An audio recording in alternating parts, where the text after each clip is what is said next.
ಆಗಲೂ ಗೊತ್ತು, ಎಲ್ರಿಗೂ ಗೊತ್ತು, ಅವ್ರಿಗೆ ಗೊತ್ತು, ಎಲ್ರಿಗೂ ಗೊತ್ತು. ನಾನು ಬಿಫೋರ್ ದ ಫಿಲ್ಮ್ ನಾನು ಮಾತಾಡೋಲ್ಲ ಜಾಸ್ತಿ ಆಗಲಿ ಬಗ್ಗೆ. ನಾನು ಪ್ರೇಯರ್ ಮಾಡ್ತೀನಿ. ಈ ಸಂತೋಷ ಒಂದು 100 days ಫಂಕ್ಷನ್, ಆ ಫಂಕ್ಷನಲ್ಲಿ ನೀವು ಎಲ್ಲರ ಜೊತೆಲಿ ನನಗೆ ಮಾತಾಡಿದೆ. ನೀವೇ ಇಲ್ಲಿರೋ ಎಲ್ಲರೂ ಬರಬೇಕು, ನೀವು ಒಳ್ಳೆಯ ಸಿನಿಮಾ ಅಂತ ಪ್ರೇಯರ್ ಮಾಡ್ತಾಯಿದ್ದೀವಿ. ಓವರ್ ಕಾನ್ಫಿಡೆನ್ಸ್ ಅದು ಇಲ್ಲ ನನಗೆ. ಬಟ್ ನಿಮ್ಗೆ ಗೊತ್ತು, ಒಂದೊಂದು ಪಿಕ್ಚರ್ ನಾನು ಮಾಡಿರೋ ಪಿಕ್ಚರೆಲ್ಲ ಫ್ರಮ್ ಶ್ರಾವಣ ಬಂತು ಗೊತ್ತು. ನಾನು ಕನ್ನಡ ಇಂಡಸ್ಟ್ರಿ ಜೊತೆಲಿ ನನಗೆ ಒಂದು ದೈವಿಕ ಒಂದು ಸಂಬಂಧ ಇದೆ. ಬಿಕಾಸ್ ಅಪ್ಪಾಜಿ ಫಿಲ್ಮಲ್ಲಿ ನಾನು ಬಂದೆ. ಆವತ್ತಿಂದ ಎಲ್ಲ ಜನ್ರೇಷನಲ್ಲೂ ನಾನು ಒಬ್ಬೊಬ್ಬರ ಜೊತೆ ನಾನು ವರ್ಕ್ ಮಾಡ್ತಾಯಿದ್ದೀನಿ. ಅಂಬಿಯನ್ನ, Anantnag sir, Shankarnag sir, Ravi sir, Vishnu sir, ಎಲ್ಲರ ಜೊತೆಲಿ ನಾನು ವರ್ಕ್ ಮಾಡಿಬಿಟ್ಟೆ. ಈಗ ಈ ಜನ್ರೇಷನ್ ಆಮೇಲೆ ರಮೇಶ್ ಅವರು, ನಾರಾಯಣ್ ಅವರು, ಕೋಮಲ್ ಅವರು, ಅವರ ಜೊತೆಲಿ ರಾಜೇಂದ್ರ ಸಿಂಗ್ ಬಾಬು ಅವರ 2 ಪಿಕ್ಚರ್ಸ್ ನಾನು ಮಾಡಿದೆ. ದೊಡ್ಡ ಡೈರೆಕ್ಟರ್ ಅವರು ಫಸ್ಟ್ ಟೈಮ್ ಕಾಮಿಡಿ ಪಿಕ್ಚರ್ ಮಾಡಿದಾಗ ನನ್ನನ್ನು ಕರೆದು, ಮ್ಯಾಮ್ ನೀವಿದ್ರೆ ನಿಮ್ಗೆ ಕಾನ್ಫಿಡೆನ್ಸ್ ಆಗುತ್ತೆ ಬನ್ನಿ ಅಂತ ಹೇಳಿ.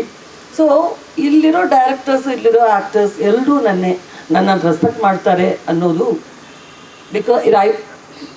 ತುಂಬ ಒಳ್ಳೆಯ ವಿಷಯ ಅಂದರೆ ಥ್ಯಾಂಕ್ಸ್ ಹೇಳಬೇಕು. ನಾನು ಮರೆಯೋದೇ ಇಲ್ಲ. ನಾನು ಇದಕ್ಕಿಂತ ದೊಡ್ಡ ಗ್ಯಾಪ್ ಆಯಿತು ಒಂದು ಟೈಮಲ್ಲಿ ತಮಿಳ್ ಫಿಲಿಮ್ಸು, ಅಲ್ಲೇ ನಾನು ಹೀರೋಯಿನ್ ಆಗಿ ಬಂದೆ.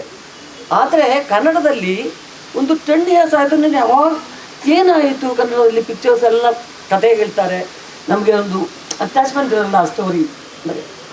ಸೊ ಈ ಕತೆ ನನಗೋಸ್ಕರ ಅಷ್ಟೊಂದು ಸಫರ್ ಮಾಡಿ ಹರ್ಷಿ ಬುವ ಇಬ್ಬರು ಚೆನ್ನೈ ಬಂತು, ಅನೂಪ್ ಎಲ್ಲರೂ ಬಂದು ಆ ಕತೆ ಹೇಳ್ತಾ, ಇದಕ್ಕೆ ನನ್ನನ್ನು ಕರೆದ್ರ ನನ್ನದು ಮಿಸ್ ಮಾಡಬಾರ್ದು ಅಂತ ಮಲಯಾಳಂ ಪಿಕ್ಚರ್.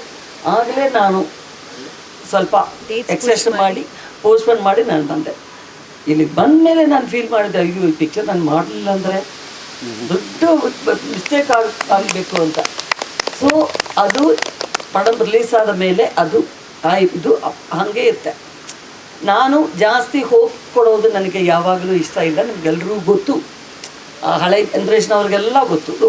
ಸರ್ ಇದಾರಲ್ಲ, ಫೋಟೋಗ್ರಾಫರ್ ಸರ್ ಇದಾರಲ್ಲ, ಅವ್ರಿಗೆ ಗೊತ್ತು ಎಲ್ರಿಗೂ.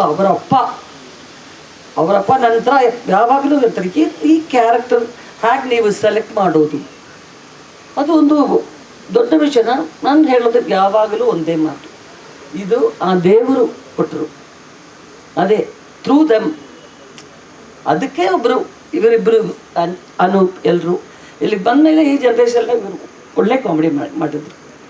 ಕಾರ್ತಿಕ್, ಬುವಾ ಫಸ್ಟ್ ಬಂದು ಚೇಚಿ ನಾನು ಆಗೋಲ್ಲ ಚೇಚಿ ಕಾಮಿಡಿ ಪಿಕ್ಚರ್ಸ್ ಏನೂ ನಾವು ಮಾಡಲಿಲ್ಲ, ಟೈಮಿಂಗ್ ಎಲ್ಲ ನನಗೆ ಗೊತ್ತಿಲ್ಲ, ನೀವಿದ್ದೀರಿಂದ ಒಂದೇ ಒಂದು ನಂಬಿಕೆ ನನಗಿದೆ, ಏನು ಕಾನ್ಷಿಯಸ್ ಆಗಬೇಡ, ಹೋಗು ಬರುತ್ತೆ.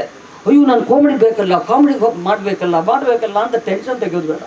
ಟೆನ್ಷನ್ ಆಗಿ ಇದು ಆ್ಯಕ್ಟ್ ಮಾಡೋದಲ್ಲ, ಕಾಮಿಡಿ ಆರಾಮಾಗಿರಬೇಕು ಅಂತ. ಬಟ್ ಸೂಪರಾಗಿ ಬಂದಿತ್ತು. ಒಂದು ಹೊಸ ಭುವನ್ ನೀವು ನೋಡಿದಿರಿ ಈ ಪಿಕ್ಚರಲ್ಲಿ. ಡೆಫಿನೆಟ್ಲಾಗಿ ಈ ಪಿಕ್ಚರ್ ಒಂದು ಚೇಂಜ್ ಆಗುತ್ತೆ. ಭುವನಿಗೆ ಇನ್ನೊಂದು ಏನು ಹೇಳೋದು, ಇನ್ನೊಂದು ರೂಟ್ ಬರುತ್ತೆ ಡೆಫಿನೆಟಾಗಿ. And other language also. ಈಗೆಲ್ಲ ಪಿಕ್ಚರ್ಗಳು ಪ್ಯಾನ್ ಇಂಡಿಯನ್ ಪಿಕ್ಚರ್ಸ್, ಈ ಲ್ಯಾಂಗ್ವೇಜು ಆ ಲ್ಯಾಂಗ್ವೇಜು ಅಂತ ಇಲ್ಲ. ಸೊ ಚೆನ್ನಾಗಿ ಬರುತ್ತೆ ಅಂತ ಒಂದು ನಂಬಿಕೆ. ಇನ್ನೊಂದು ಸರ್ಪ್ರೈಸ್ ಇದೆ, ಅದು ಹಿಂಗೆ ಹೇಳ್ತಾರಾ ಇಲ್ಲ ಅಂತ ಗೊತ್ತಿಲ್ಲ. ಅದು ಹರ್ಷಿ